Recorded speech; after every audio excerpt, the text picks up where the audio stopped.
هنعمل مع بعض احلى طاسة بيض هتنفع بقى معانا فطار عشاء او جوع اخر الليل.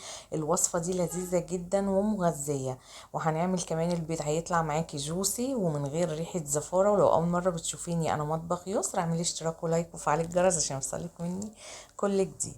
اول حاجة هنا معانا ملح وفلفل اسود، ومعايا هنا هو رشة من الزعتر، ومعايا معلقة كبيرة من البقدونس والشبت، واتنين طماطم كبيرة متقطعة شرايح.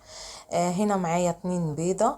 هنا ضفنا كده على البيض البقدونس والشبت والملح والفلفل الاسود ورشة الزعتر. هضربهم كويس جدا كده مع بعض. انا هنا نقلتها كده في بولة صغيرة. هنا بقى في طاسة على النار، فانا حاطة هنا هو مكعب من الزبدة وعليها زيت يسخن. هنزل كده بشرايح الطماطم في الطاسة.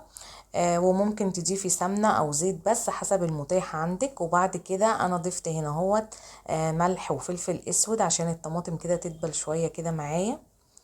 هسيبها بقى كده حوالي دقيقة كده او حاجة تاخد لون من تحت، واروح اول ما تاخد لون معاكي كده من تحت تروحي عاملاها على الناحية التانية.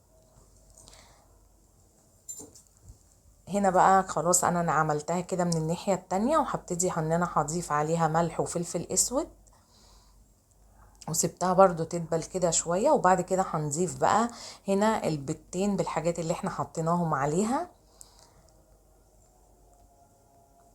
هاخد بقى كده البيض اللي مع حطيناه كده في الطاسة، وهبتدي كده ان انا هحرك الطاسة، هوزع البيض كده فيها كلها زي ما انتوا كده شايفينها، زي كأنك يعني بتعملي كده بيض اومليت بالظبط.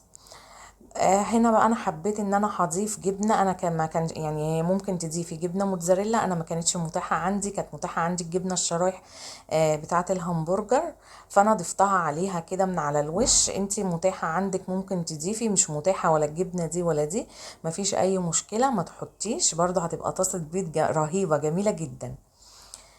وبس كده هغطيها بقى، وهوطي النار عليها خالص لحد كده ما الجبنه تسيح معايا والبيض كده خلاص استوى.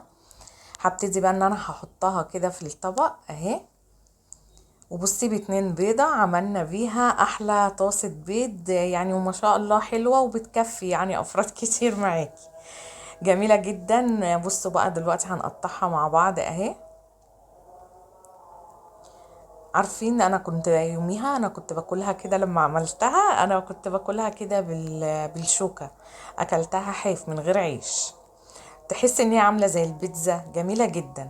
جربوا بقى الوصفه دي وقولوا له ايه رايكم في الكومنتات. ولو وصلتي بقى معايا لحد هنا اعملي لايك، واستنوني بقى في فيديوهات جديده ان شاء الله. يا رب النهارده يكون الفيديو عجبكم. مع السلامه.